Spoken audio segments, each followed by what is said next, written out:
What up, peeps? It's your super sketch artist, Antonio, back. Welcome to my sketchy thoughts, episode 3. Doing it, okay? 3 is the magic number. Yeah, it is. Today's episode is called You Lack Mystique, right? Now, if you are watching this, or realistically, if you're reading the actual title, you might have a guess on what I mean by you lack mystique. Again, I'm a comic book illustrator, and the character of Mystique, some of you might actually know her from the X-Men movies and the cartoons and things of that nature and the comics. So what is it that Mystique does? Mystique is a shapeshifter. So her ability to change shape to fit whatever situation she's in so she can get in and out with either out being detected or make sure that the situation is exactly how she wants. It makes her super, not only deadly, but makes her effective at what she actually is doing. Whatever she's doing, she can be super effective because she can rearrange herself on a molecular level to fit in and to excel. Antonio, what does this even mean? What does this mean? You're talking about these comic book characters. I don't know anything about them. So when I say you lack mystique, what I mean is you lack the ability to change yourself. You lack the ability to mold yourself into whatever it is that you need to be so that you can excel.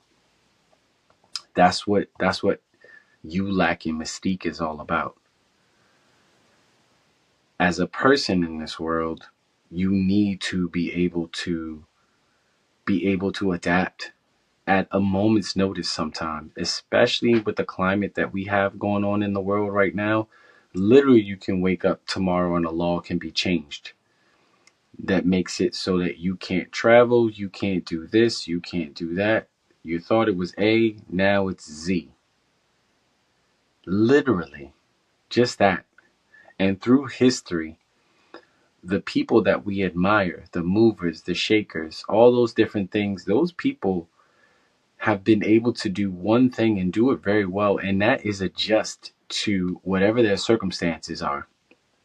When you even think of, say, someone like an actor, Denzel Washington doesn't play the same role every time.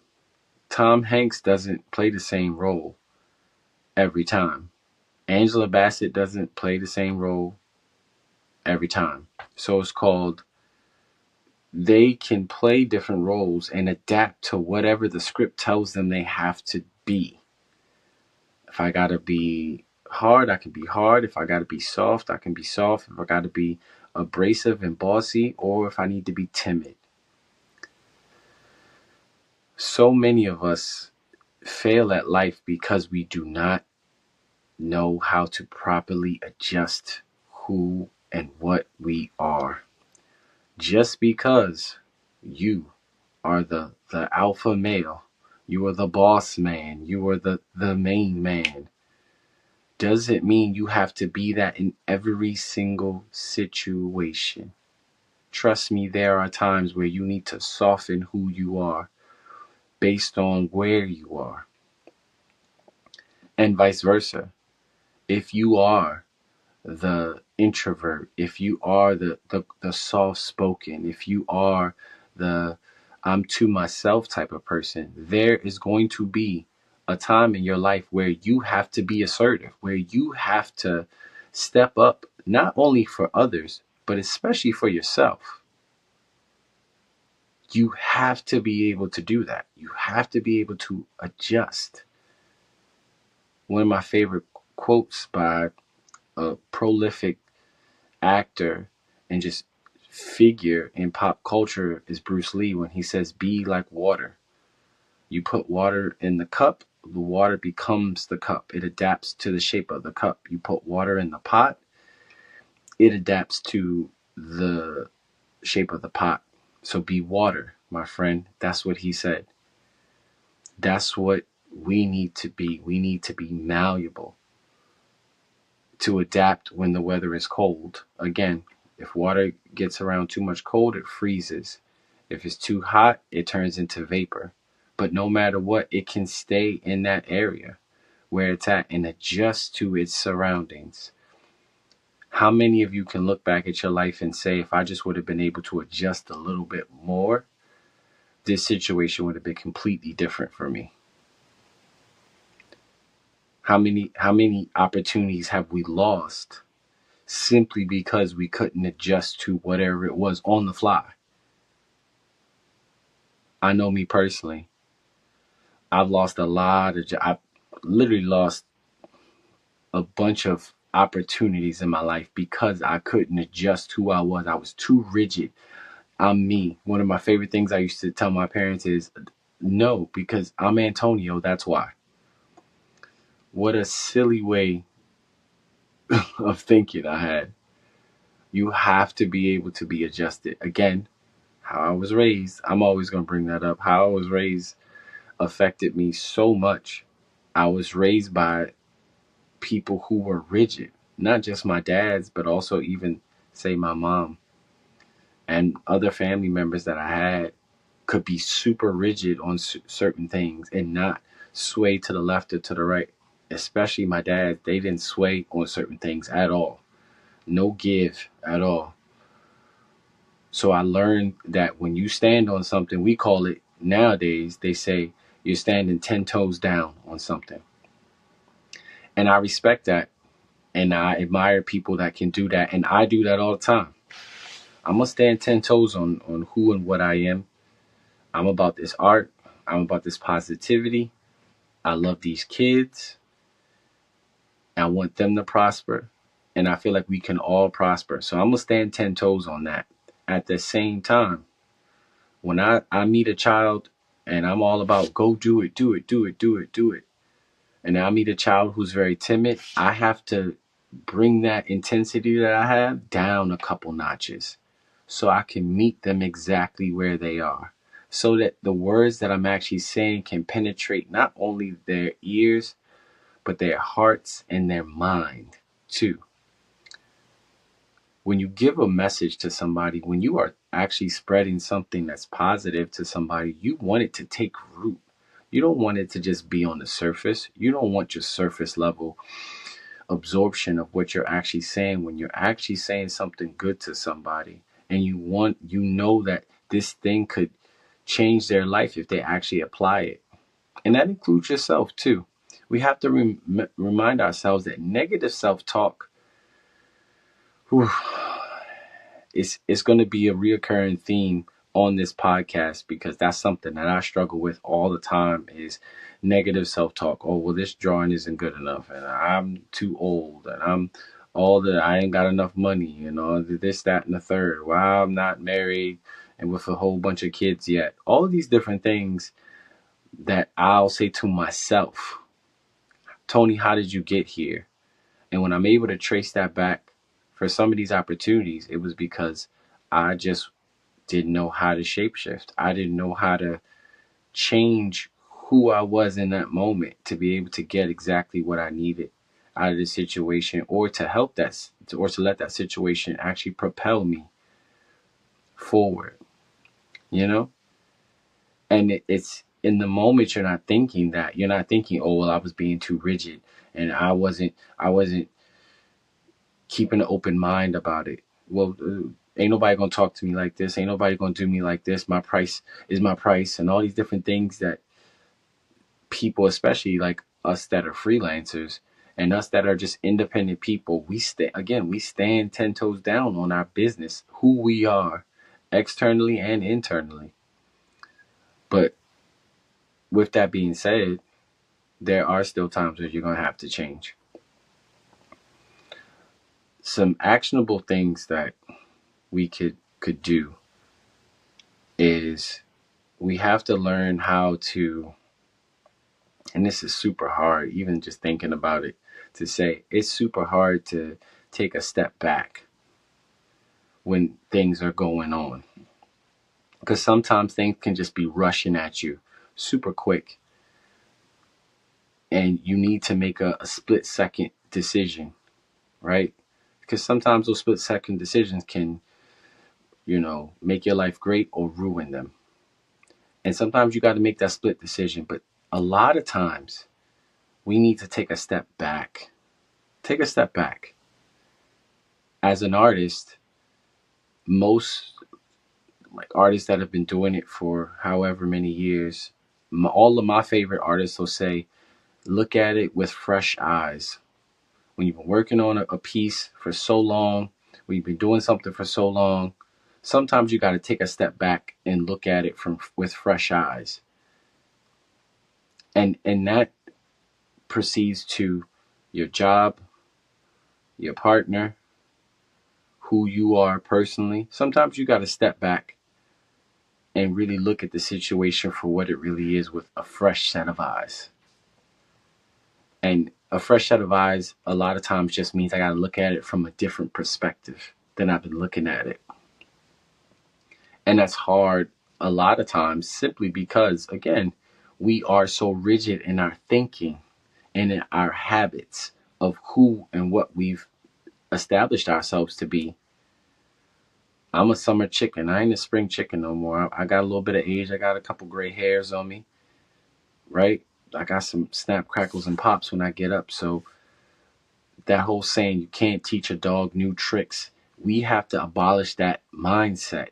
You should be able to learn something new tricks all the way until the time the Lord calls you home. That's how I strive to be. Teach me something new. Teach me something new. 1000%. Yes, I want to know. I want to know all the ins and outs.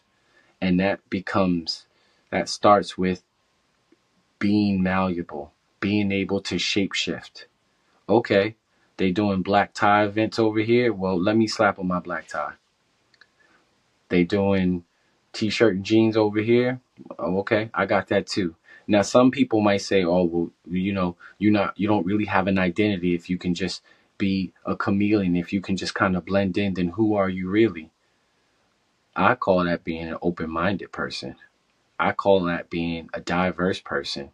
I call that being an interesting person.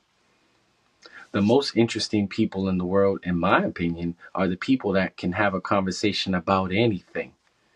I strive to be one of those type of people that you can talk to me about the weather, your favorite sports team, what's going on in politics, your favorite record that you've ever heard, your long lost love, your kids, whatever cartoon they might be watching, what's going on over in Guatemala, anything, anything.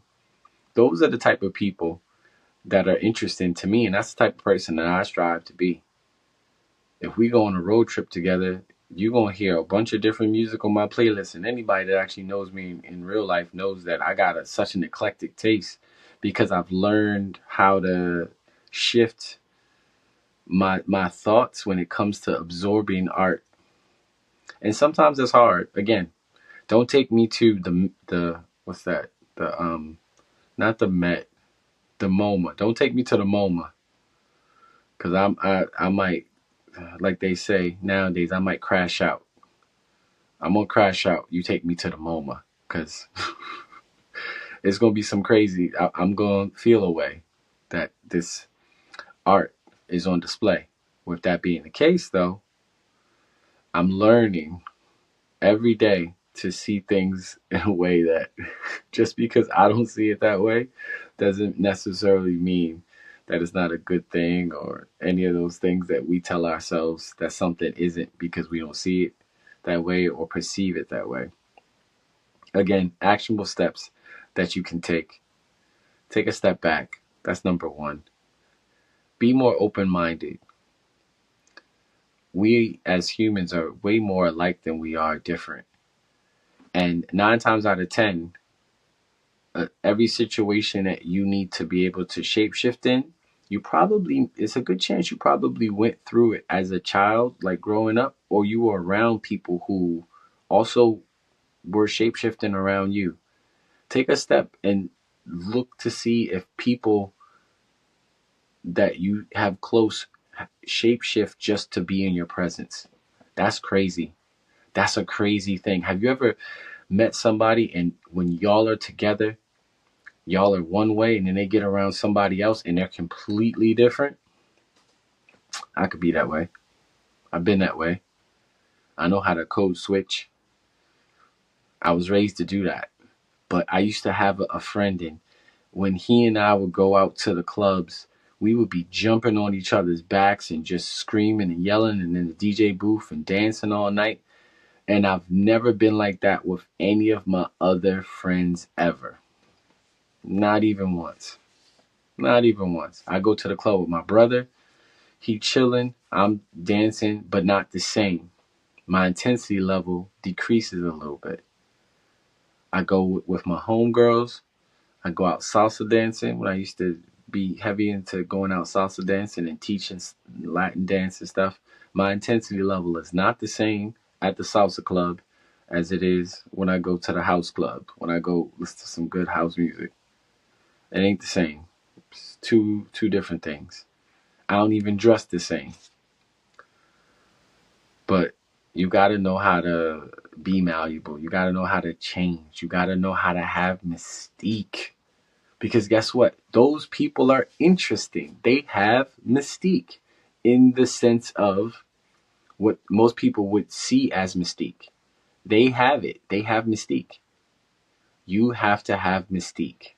You have to have that thing that allows you to not only just shapeshift, but also thrive in that too. Not just, okay, well, I'll put on the suit and I'll maybe have some of the lingo, but also be comfortable in those new spaces that you might find yourself in. It sounds maybe a little bit harder, but realistically, it's pretty easy. Again, if you just take a step back and really look at the situation for what it is, it's pretty easy. You know, I grew up on a show called Transformers, and that the slogan was more than meets the eye. We have to be more than meets the eye.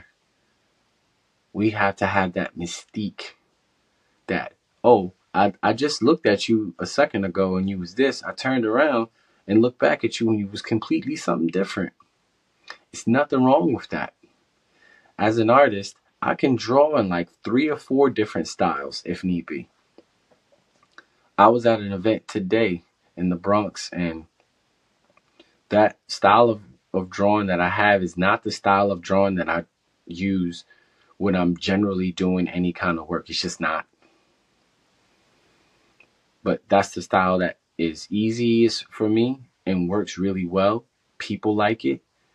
So I do it. I do it. And it's great. And it works for me. And when I need to shift, I shift. When I worked for Nickelodeon once, they was like, well, we need you to draw in this style that's already established. When you do art for a company, they have a character sheet and a style guide is what it's called that you sometimes have to follow because you have to, this is the style that they've set, and then now you have to keep doing it over and over again. You have to follow that style. Sometimes life is going to throw that at you. Sometimes life says, guess what, we do need the suit and tie today. Many of you that might have are listening to this have had to do that and are doing that right now. You have to put on these clothes you don't want to. You have to shapeshift every day just to work, just to go to your 9 to 5, just to be a normal functioning human being. You don't want to put on that uniform at your 9 to 5 job. I know my son, he doesn't want to put on his apron when he goes to work every day and his hat. I know he doesn't want to, but he has to. I'm sure most police officers wish they didn't have to put on the uniform that they have to. They wish they probably could go in street clothes all the time, but they can't. You got to do what you got to do to get by in life. And sometimes that's easier said than done.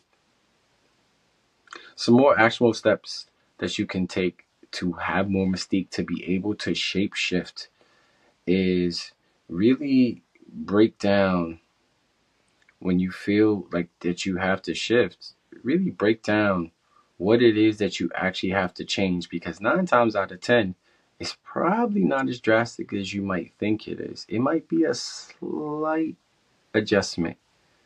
It's like turning up a knob on the volume. Sometimes we might look at it as you going from 1 to 10. But if you go maybe like 1 to 3, or from 3 to 7, that's not that big of an adjustment. And that's how we get messed up sometimes in life, is the adjustment that we're being asked to make. We look at it as is this, we're going from 0 to 60. Realistically, we might be just going 0 to 10. And that adjustment that we're being asked to make might not be as big of as big of an adjustment as we might think. So why not just adjust? Why not just figure some stuff? Just take a moment and figure it out for yourself. What do I really have to do to change and be able to change? Again, as an artist, when you look at a different style that you might want to adapt, or do yourself, you can look at how your brush strokes are different than these other people. Again, at the event that I went to